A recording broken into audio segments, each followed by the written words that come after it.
Ya, terima kasih teman-teman sudah kembali lagi di podcast HIUMY. Kita akan lanjutkan perbincangan pada sesi kedua ini terkait dengan konflik atau mungkin tadi bahasan tidak tepat untuk mengatakan konflik karena tidak setara gitu, agresi atau kemudian krisis yang terjadi di Palestina.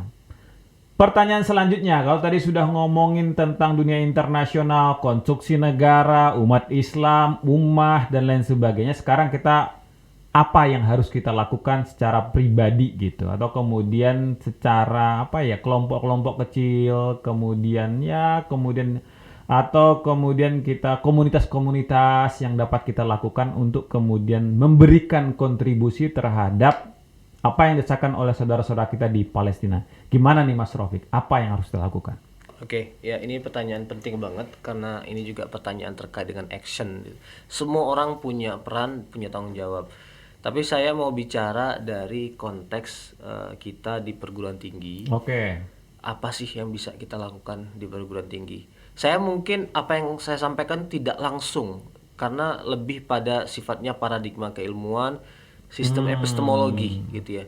Menurut saya tugas kita sekarang adalah membongkar bangunan keilmuan kita, mengeceknya satu persatu dan melihat adakah paradigma keilmuan, asumsi-asumsi, pendekatan-pendekatan, teori-teori yang justru mempertahankan dan memperkuat dominasi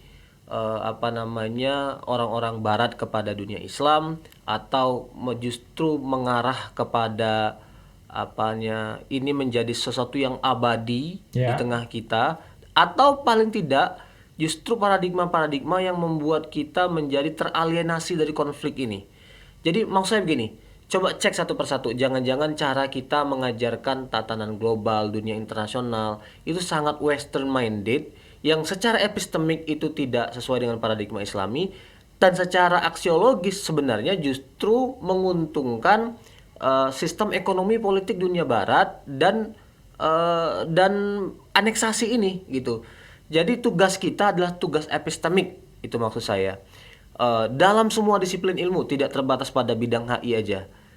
Satu contoh disiplin yang saya ingin mau sebut, yang saya mau sebut secara eksplisit, dunia media. Jadi ini Oke. terkait dengan ilmu komunikasi. Oke. Kita dengan sangat terang-terangan bisa melihat hipokrasi media. Bagaimana media itu dikuasai oleh narasi-narasi yang tidak menguntungkan umat Islam. Hmm. Saya belum lama ngikutin satu percakapan di YouTube antara Piers Morgan dengan Jeremy Corbyn. Ya. Jeremy Corbyn ini mantan ketua Partai Buruh di Inggris, dan dia ya mungkin karena pendekatan sosialis sangat pro Palestina, sangat pro masyarakat yang terjajah. Dia dipaksa bahkan sampai tahap pembentakan dalam Hmm. podcast itu Ya. untuk menyebut Hamas itu sebagai teroris, Hmm. dan he refused to do so. Dia nggak mau menyebut itu sebagai teroris gitu. Hmm. Dan yang memprihatinkan dari podcast itu adalah sudut pandang yang diambil oleh si pewawancara Piers Piers Morgan. Morgan. Itu picik sekali. Ada demo yang dihadiri oleh 800.000 orang, Hmm. diorganisir oleh non-muslim, oleh Ya. Jeremy Corbyn dan kawan-kawan. Tapi pertanyaan yang diajukan apa? Itu demo yang kontroversial banget. Ada beberapa teriakan-teriakan anti-Yahudi, ada Ya. teriakan-teriakan bunuh Yahudi. Hmm. Jadi dari ratusan ribu orang yang damai, rasional, tapi dia Oke. kacaukan, dia balikkan menjadi seolah-olah itu antisemit. Kemudian umat Islam itu umat yang intoleran. Bukan hanya umat Islam, karena itu dihadir oleh non-muslim Betul. juga, tapi orang-orang yang pro teroris dan lain sebagainya. Nah, jadi sekarang kita berhadapan dengan problem media yang tidak berpihak kepada kepentingan umat Islam gitu. Maksud saya jangan-jangan kita mengajar di universitas itu nggak connect dengan masalah Palestina Oke, gitu. berarti secara tidak langsung Mas Rofik ingin kemudian meng-highlight bahwa yang harus kita lakukan secara personal, ya mungkin dalam konteks ini institusi yang tidak ada kaitannya dengan negara secara langsung dan sebagainya, bahwa bangunan perspektif keilmuan kita itu bermasalah Bermasalah. dengan mengatakan bahwa karena kemudian mayoritas bukunya kita itu dari barat, tanpa kemudian ada filterisasi, nggak ada kan?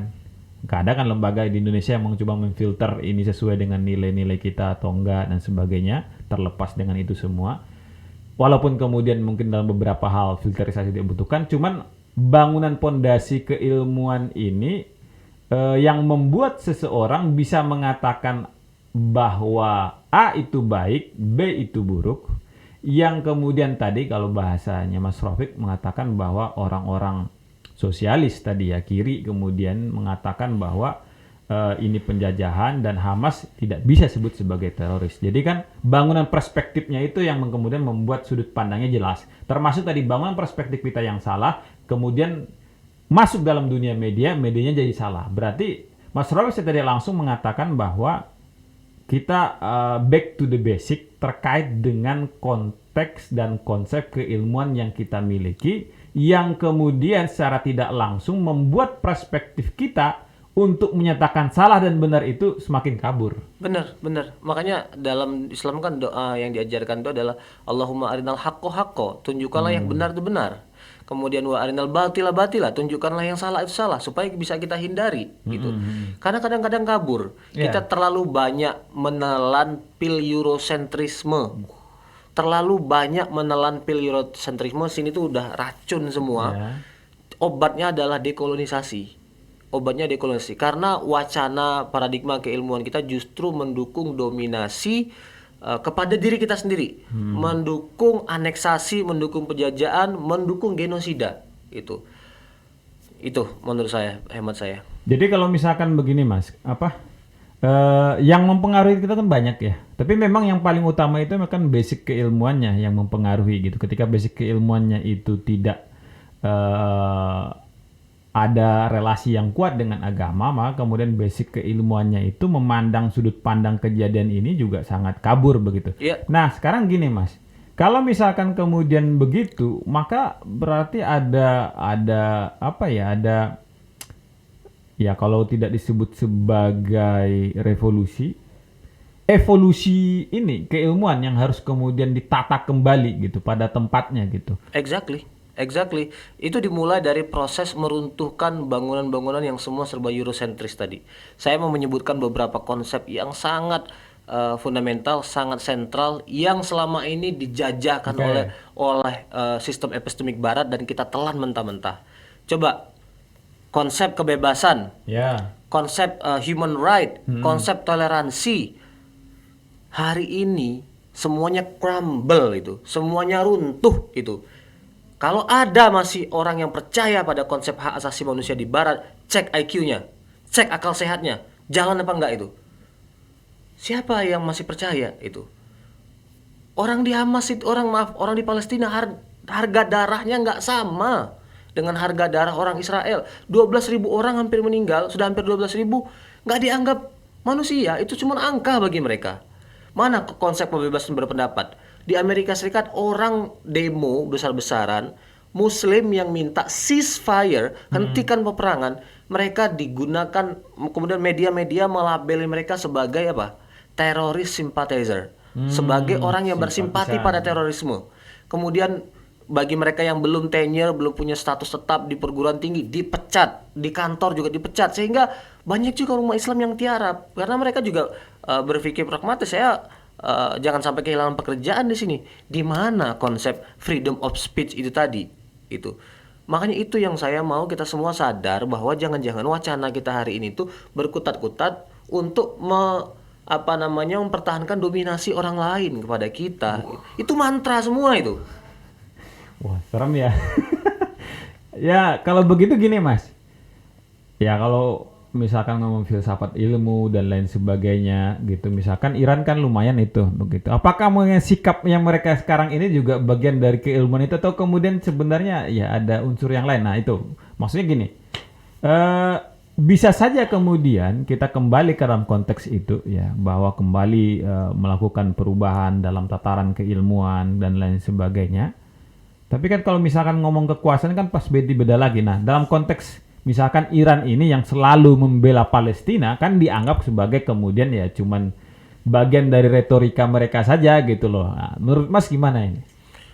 Saya tidak mendalami politik luar negeri Iran, sejauh mana advokasinya itu real. Bisa jadi juga dalam kasus Palestina mereka menunjukkan advokasi atau perlindungan, tapi bisa jadi dalam kasus yang lain justru malah terlibat pada perang sektarian misalnya. Ya. Sorry to say, itu fakta di Syria misalnya. Ya. Jadi apa namanya, soal ini juga soal yang sangat kompleks. Jadi ya soal dukungan Iran kepada Palestina, kita semua bersyukur dan mestinya jadi pelajaran bagi yang lain. Tapi soal isu-isu yang lain ya kita bisa berbeda pendapat bahkan dengan sangat keras gitu. Soal revolusi Syria itu juga sangat sangat serius. Rezim otoriter dipertahankan karena ngelihat konflik-konflik itu dengan isu sektarianisme. Mereka ya mempertahankan rezim yang secara teologis dekat dengan mereka gitu. Cuman at least sudah dalam kasus Palestina selangkah lebih maju lah dibandingkan dengan yang lain. Apakah itu dari faktor bangunan keilmuan tadi, Mas? Kan lumayan tuh Iran dalam beberapa hal, misalkan revolusinya kan juga digerakkan oleh para pemikir-pemikir ya, tokoh-tokoh Islam gitu, Ali Syariati dan kawan-kawan yang kemudian menjadi penopang gitu. Nah, berarti kalau konteksnya tadi kembali tadi, berarti kita harus menempatkan keilmuan kita pada tempat yang diperbaiki gitu. Ya, benar. Menurut saya sumber keilmuan kita, referensi keilmuan kita itu harus Al-Quran, As-Sunnah, dan tradisi intelektual Islam. Jadi harus berporos pada itu. Semua pandangan-pandangan historis dari manusia, pandangan-pandangan kemodernan dari pemikir Barat itu semua harus diuji dengan saringan berupa Al-Quran, As-Sunnah, dan tradisi intelektual Islam. Saya mau bilang bahwa dengan mengedepankan sistem epistemik yang Islami, kita bukan berarti menolak berdialog. Nah, itu harus di-clearkan itu. Oh, harus ya itu. Makanya saya garis bawahi, mengkritik metafisika Barat bukan berarti anti Barat gitu. Mengkritik dominasi Barat bukan berarti kita tidak punya kosmopolitanisme. Ya kita perlu belajar bahasa Inggris dengan baik, pahami teori sosial humaniora, tapi juga harus beyond itu. Harus melampaui itu gitu. Jangan stuck di situ. Makanya kata kuncinya problem kita itu adalah eurocentrisme. Apa-apa serba Barat dan hanya Barat. Maksud saya dari eurocentrisme itu hanya Barat. Istilah teknis yang suka saya gunakan adalah the lack of hybridity. Ketiadaan percampuran referensi keilmuan kita. Jadi dominasi tunggal sistem epistemik Barat itu. Mesti letakkan sejajar dengan local wisdom kita, dengan pengetahuan keagamaan kita. Kemudian gunakanlah teologi Islam sebagai penyaring apapun yang datang dari luar gitu. Hari ini tampaknya sistem epistemik kita tuh masih sangat eurocentrik. Oke. Menarik itu, Mas. Berarti kalau misalkan bahwa kemudian eurocentrik itu juga nggak yang membuat mental kita sangat inferior? Bisa jadi. Diplomasi kita nggak bisa terlalu keras misalnya. Diplomasi kita nggak bisa terlalu keras dengan Amerika Serikat karena kita ngerasa bahwa kita ini kan peradaban di pinggir, kemudian bergantung ke orang lain. Padahal kalau aja kita menunjukkan taring atau nyali, orang akan melihat orang ini kelihatannya muda, kelihatannya ya ekonominya menengah, tapi kok garang gitu. Yang hilang dari kita itu adalah nyali itu dan independensi intelektual. Nah, gitu. Kalau ngomongin independensi intelektual tuh berarti sama aja dong. Kalau misalkan kita ngomongin sekarang ya gimana mau independen, misalkan yang ngajar juga terstigma atau kemudian terkooptasi oleh skopusentrik misalnya atau kemudian guru besar juga harus hal-hal begitu. Ya gimana ya, bahwasanya kemudian penyaringan itu penting dan perlu, tapi kadang kita juga nggak percaya pada orang yang melakukan penyaringan itu gitu. Iya. Nah ini prosesnya memang panjang sekali.